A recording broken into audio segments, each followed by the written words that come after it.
خواجہ حسن بصری رحمت اللہ علیہ کوٹھے پہ بیٹھا ہوا قرآن مجید کی تلاوت کر رہا ہے، جہنم کے عذاب کی آیت آ گئی.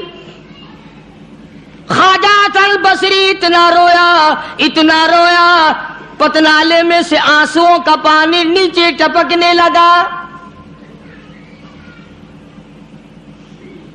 ایک آدمی جو پرنالے کے نیچے سے گزرا، اس کی پگڑی پہ چند ٹکڑے، چند قطرے ٹپکے. اس نے کہا کون ہے؟ شرم نہیں آتی؟ میری پگڑی خراب کر دی، پلیت پانی نل پتنالے میں سے پھینکا، میرے کپڑے خراب کر دیے.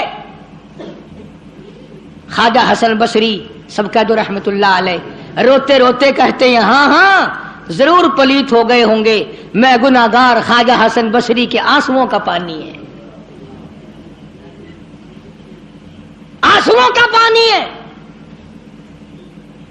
وہ بھی قدردان نکلا جس کی پگڑی پہ ٹپکے تھے. اس پگڑی کو گھر جا کے اپنے بچوں کو بلایا، ان کے حوالے کر دی. یہ پگڑی، یہ دستار، یہ صافہ، یہ عمامہ سنبھال کے رکھنا، جب میرا آخری وقت آ جائے غسل کے بعد کفن میں رکھ دینا. میرا رب مجھ سے پوچھے گا دنیا سے کیا لایا، عرض کروں گا الہی مجھے تو تیرے ڈر سے کبھی روح نہ لایا، کبھی اتنا خوف نہ آیا، کبھی اتنا درد نہ آیا. ایک رونے والے کے آنسوؤں کی ٹپکی ہوئی پگڑی ساتھ لے کے آیا ہوں، اس کی لاج رکھ کے مجھے معاف کر دے.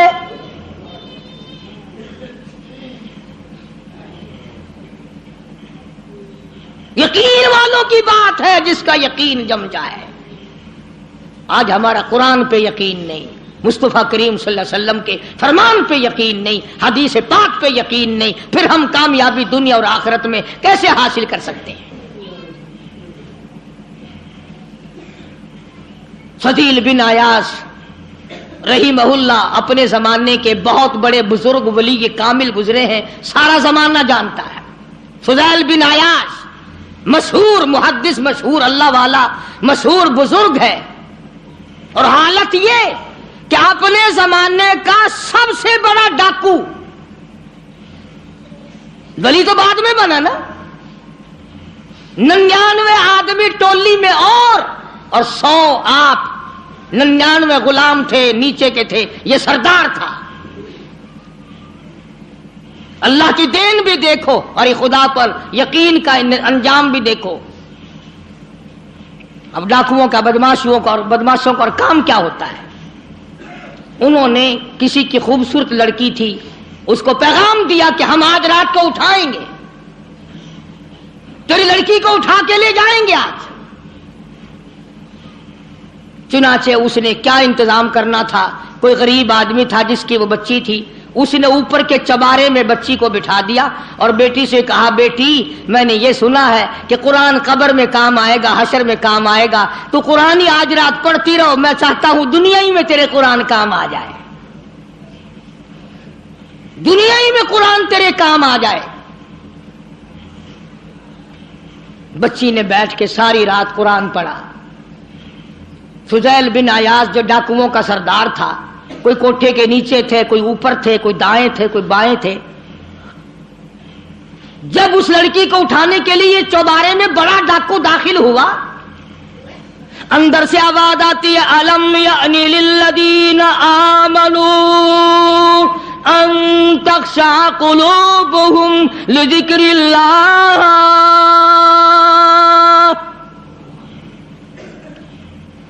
الم یعنی للذین آمنوا ان تخشع قلوبهم لذکر اللہ وما نزل من الحق.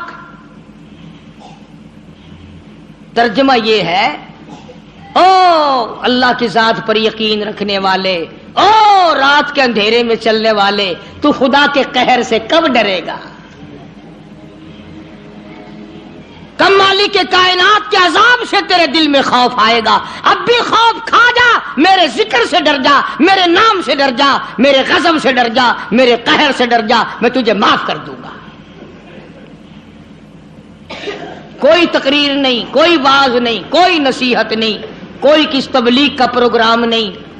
بچی نے قرآن کی آیت کو 2-3 مرتبہ دوہرا کے پڑھا۔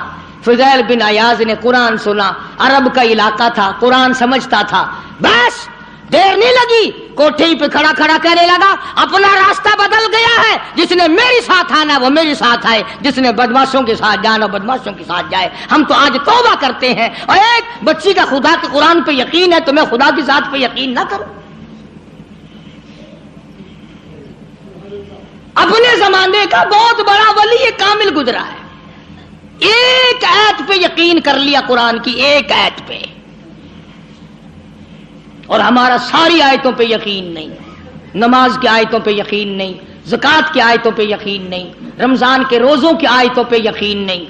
ابھی آ رہا ہے نا گرمی کا رمضان، کئی لوگوں کو ابھی سے پھانسی لگ رہی ہے۔ انشاءاللہ بوتلیں مانج کے رکھ لی ہیں کافی سارے لوگوں نے، سارا سال بس سارے مہینے بوتلیں دکھاتے رہیں گے، حاجی صاحب روزہ نہیں، او جی تگڑا نہیں، طبیعت خراب ہے، کب سے؟ بس جی چاند نظر آیا نا، چاند نظر آتی طبیعت خراب ہو گئی۔ اندازہ لا مکری، اور یہی لوگ عید کے دن سب سے پہلے آگے آگے نکلتے ہیں، ٹور بنانے میں، جوتے میں، کپڑے میں، بھاگ دوڑ میں، روزہ ایک نہیں رکھتے۔ حدیث پاک میں آتا ہے کہ جو میرے رمضان کا اکرام نہیں کرتا، میرے رمضان کا احترام نہیں کرتا، میرے رمضان المبارک کی عزت نہیں کرتا، قیامت کے دن میں ان کو نہیں پوچھوں گا کہ تم جہنم کے کس کھاتے میں پڑے ہو۔ یہ بات نہیں، اللہ پاک کو ہمارا بھوکا مارنا مقصود نہیں ہے، اس کو کیا فائدہ ہمارے پیاسا مرنے سے، بھوکا مرنے سے۔ خدا تو دیکھنا چاہتا ہے کہ یہ اپنی مرضی سے کھاتے ہیں یا میرے کہنے سے کھاتے ہیں، اپنی مرضی سے پیتے ہیں یا میرے کہنے سے پیتے ہیں، اپنی بیوی کے پاس اپنی مرضی سے جاتے ہیں یا میری مرضی کے مطابق جاتے ہیں۔ تم اپنی اولاد کو پرکھ سکتے ہو، نوکر ملازم کو پرکھ سکتے ہو، خدا کو یہ حق نہیں پہنچتا کہ وہ بندوں کو آزمائے، بندوں کی پرکھ کرے کہ یہ اللہ والے ہیں یا خدا والے ہیں یا شیطان والے ہیں اور غلط کار لوگ ہیں۔ اب تو گھر کے گھر نہیں روزے رکھتے، اور اگر کہہ دو تو گولی لگتی ہے کہ ہمیں کہا کہ روزے نہیں رکھتے۔ جو کھلم کھلا کھاتا پیتا ہے، جو رمضان کا اکرام اور احترام نہیں کرتا، خدا کی قسم دائرہ اسلام سے خارج ہو جاتا ہے۔ پتہ چلے گا جب موت آئے گی، ہاں کہ قبر میں کیا بنتی ہے، حشر میں کیا بنتی ہے، قیامت میں اللہ کی عدالت میں کیا بنتی ہے۔ ٹھیک ہے، نہ کماؤ، ایک مہینے میں نہ کام کرو، اگر 11 مہینے کی کمائی میں پورا نہیں پڑا تو رمضان کی کمائی میں کون سا تو تاج و تخت کا مالک بنے گا؟ تھوڑا کما لو، کم کما لو، چھٹی کر لو مہینے کی، کوئی بات نہیں، تھوڑے پہ گزارا کر لو، پرانے کپڑے دھو کے پہن لینا، ہلکی غذا کھا لینا، مگر کم سے کم جب عید کے دن یہ اعلان ہو اللہ کی طرف سے، جاؤ میں نے تم سب کو معاف کر دیا، اس میں تو شامل ہو جاؤ۔ میرا عرض کرنے کا مقصد یہ تھا کہ یہ تینوں صحابی، اندازہ لگاؤ، حضور کے دیوانے، حضور کے پروانے، حضور کے جانثار، حضور کے یار، حضور کے ملنے والے، ایک جنگ میں نہ گئے، سرکار مدینہ صلی اللہ علیہ وسلم نے بولنا تک بند کر دیا۔ تو لوگ نمازوں کی پرواہ نہیں کرتے، روزے کی پرواہ نہیں کرتے، اور کسی کا حق کھا کر کے مر جاتے ہیں، کسی پہ ظلم کر کے مر جاتے ہیں۔ تو یہ ساری کی ساری چیزیں جو ہیں وہ انسانیت کو برباد کرنے والی ہیں، تباہ کرنے والی ہیں، عظیم نقصان پہنچانے والی ہیں۔ اللہ پاک مجھے اور آپ کو عمل کی توفیق عطا فرمائے۔ قرآن نے انہی لوگوں کی تعریف فرمائی۔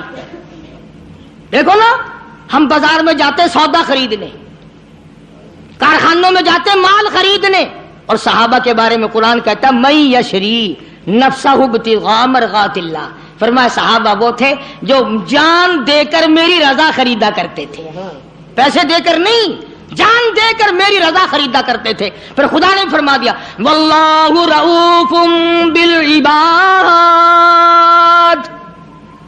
یہی میرے بندے ہیں، میں ان کا خدا، یہ میرے صحیح بندے ہیں. اور پھر آگے ہم جیسوں کو فرمایا یا ایھا الذین آمنوا ادخلوا فی السلم کافہ، اسلام میں پورے پورے داخل ہو جاؤ، یوں نہیں کہ آدھا تیتر آدھا بٹیر، مسلمان بھی کہلاؤ اور کافروں والے کام بھی کرو، ایسا نہ کرو. ادخلوا فی السلم کافہ، اسلام میں پورے پورے داخل ہو جاؤ. ولا تتبعوا خطوات الشیطان، شیطان کی پیروی نہ کرو. انہ لکم عدو مبین، وہ تمہارا کھلم کھلا دشمن ہے، سراسر دشمن ہے، صریحاً دشمن ہے. اس کی نہ مانو، میم کالی کملی والے کی مانو. فَإِن زَلَلْتُم مِّن بَعْدِ مَا جَاءَتْكُمُ الْبَيِّنَاتُ فَاعْلَمُوا أَنَّ اللَّهَ عَزِيزٌ حَكِيمٌ. قرآن کے آ جانے کے بعد بھی اپنے آپ کو پھسلانا نہیں، اپنے آپ کو تباہ نہیں کرنا. اللہ عمل کی توفیق عطا فرمائے. وآخر دعوانا ان الحمد للہ رب العالمین.